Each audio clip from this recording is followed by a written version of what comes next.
This is the CanLII Files. Real courtrooms, real people, real cases. Every episode, we bring you inside Canadian courtrooms, where lives change in a moment and justice is decided. No actors, no fiction, just the truth, told in full. These are real cases, drawn straight from the official court records. Let's begin.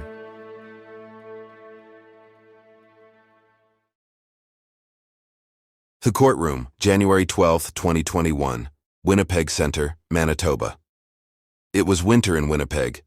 Inside the Court of Queen's Bench, courtroom doors clicked shut. Everyone waited. At the front sat Justice Martin, quiet but focused.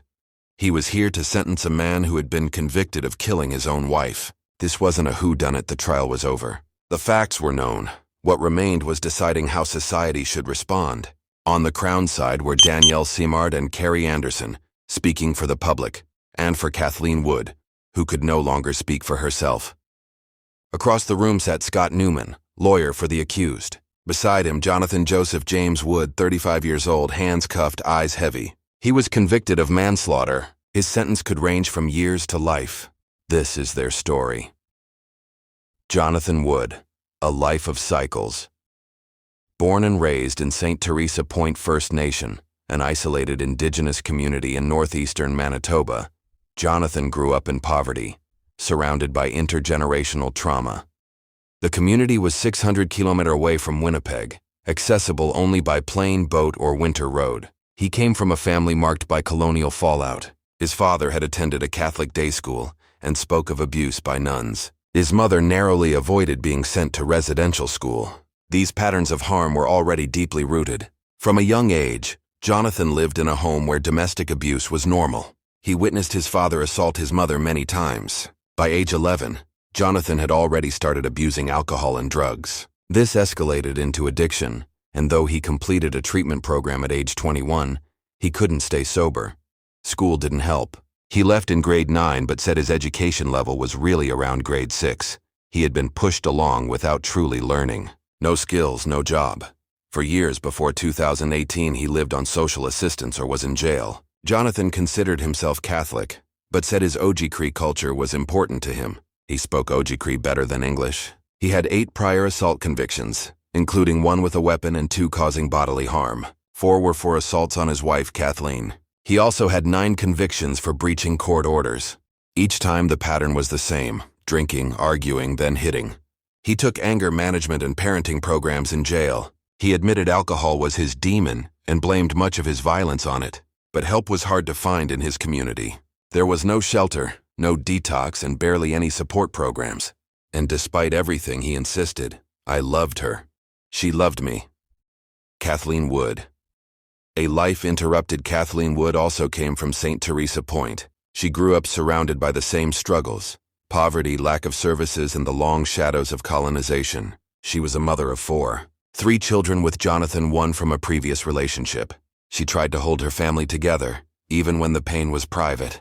Kathleen and Jonathon met in 2004 and married in 2010. The connection started with Jonathon making homebrew for her. Their bond built around alcohol. That shared addiction became the center of their relationship. Kathleen endured years of abuse from Jonathon. In 2012, 7 months pregnant, he grabbed her by the throat. In 2013, while on bail, he punched her. In 2014, he punched, kicked, and stomped her. In 2015, he beat her so badly she had a fractured arm, broken ribs, collapsed lung, and orbital fracture. He was convicted each time.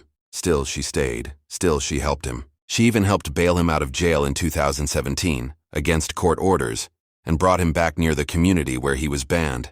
Why? Because abuse isn't just physical. It's emotional, psychological, and rooted in love, trauma, and survival. Victims often protect their abusers, not because they want to be hurt, but because hope is hard to let go of. Just 2 weeks before her death, Kathleen posted this on Facebook: "I still got a crush on him. Gives me wild butterflies. Got dame, this my big J. Still madly in love with him." She had no idea what was coming. It was supposed to be just another party, but it turned into one of the most brutal domestic violence killings ever recorded in Theresa Point First Nation. The party begins. Jonathon Wood and his wife, Kathleen, both around 35 years old, arrived at his brother's house. There were no signs of injury on Kathleen when she walked in. It was a typical hangout. Just Jonathon, Kathleen, his brother, and the brother's girlfriend. They started partying, drinking super juice. A homemade brew made from household ingredients was the first step. Then came crushed Percocets, which they snorted. They also smoked marijuana. Everyone in the house got intoxicated. But this wasn't just a party. 7:09 p.m. Tension starts to build. At some point during the evening, the mood changed. Jonathon and Kathleen began arguing. This was not unusual. Their relationship had a long history of violence, fueled by alcohol. Witnesses recalled hearing Jonathon yelling. As tempers rose, the argument turned physical. He started hitting her first with his fists, then with his feet. The pattern was familiar. It had happened before, 4 times in fact, each time followed by a conviction. But this time was worse. 9:10 p.m. The assault escalates. Jonathon's brother tried to step in and calm things down. "Leave her alone," he said. But Jonathon snapped back, "Go away." The brother backed off, but his girlfriend stayed. She later told the court she saw Jonathon punching Kathleen. "Then came the stomping hard," repeated. It was happening in the living room right there in front of them. 11 p.m. A deadly lie. Kathleen lay motionless on the floor. Jonathon's brother wanted to check on her. "She's just passed out," Jonathon told him. But something didn't feel right. The brother left to get help next door. When he returned moments later, Kathleen wasn't breathing. She was dead. The injuries, what really happened. What the guests saw was horrifying, but what the autopsy showed was even worse. Kathleen Wood had been beaten so badly, her entire body told the story. All 24 ribs were broken, almost all in multiple places. Her jaw, left wrist, and collarbone were fractured. Her lungs and liver were bruised. She had a collapsed lung. Her tongue was split open. Her face, head, and chest were covered in injuries. At minimum, she was hit over a dozen times with extreme force by someone much larger and much stronger than her. A man who had done this before. The pattern. A history of domestic violence. This wasn't a single burst of violence. The judge found the assault happened over several hours. It fit the pattern. A fight. Alcohol and drugs. Jonathon loses control. Kathleen takes the blows. No weapons and just fists and feet. No one else to blame. Jonathon was supposed to be nowhere near her. He was under 2 probation orders that said don't drink, don't go to St. Theresa Point, don't contact Kathleen. He broke all of them. The final break.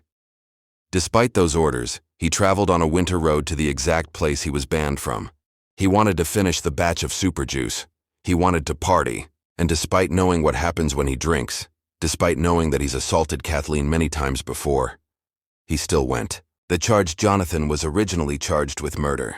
But at trial, the judge couldn't be certain that Jonathon intended to kill her. He was very drunk.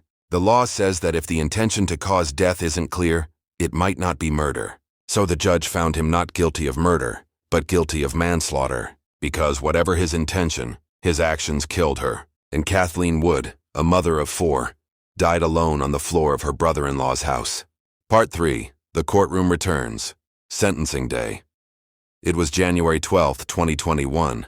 The courtroom at the Winnipeg Center of the Manitoba Court of Queen's Bench was solemn and quiet. At the front sat Justice Martin, prepared to deliver his decision.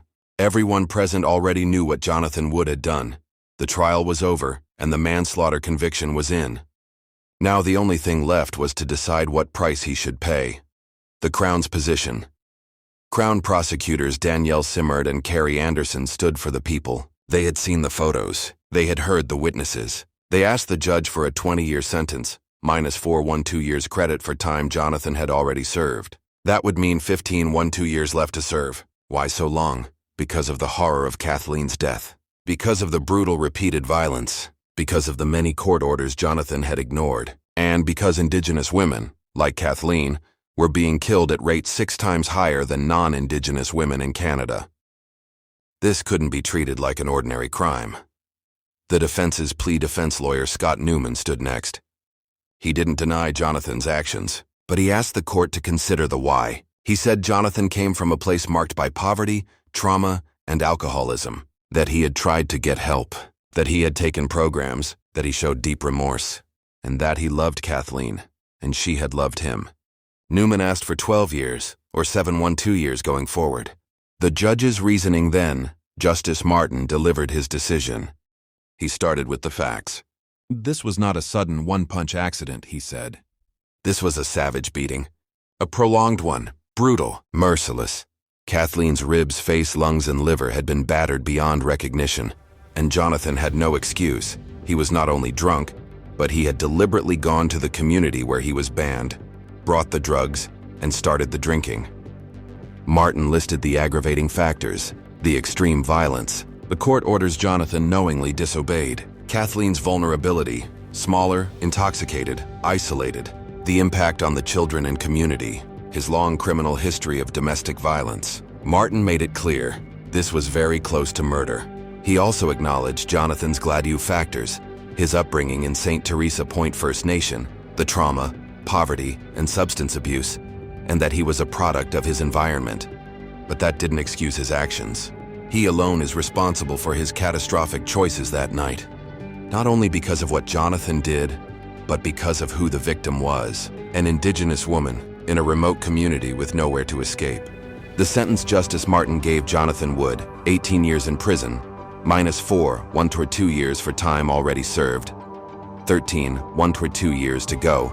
He also imposed a lifetime ban on owning weapons, a DNA order for Canada's National Data Bank.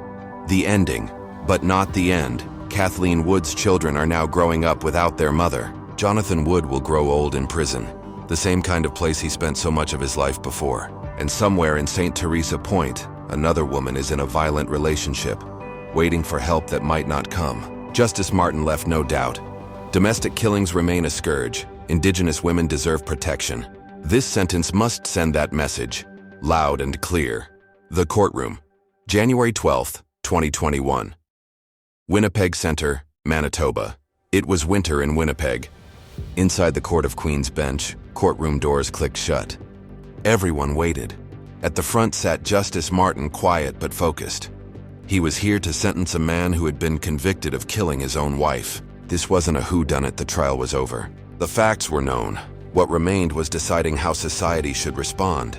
On the Crown side were Danielle Simard and Carrie Anderson, speaking for the public, and for Kathleen Wood, who could no longer speak for herself. Across the room sat Scott Newman, lawyer for the accused. Beside him, Jonathon Joseph James Wood, 35 years old, hands cuffed, eyes heavy. He was convicted of manslaughter. His sentence could range from years to life.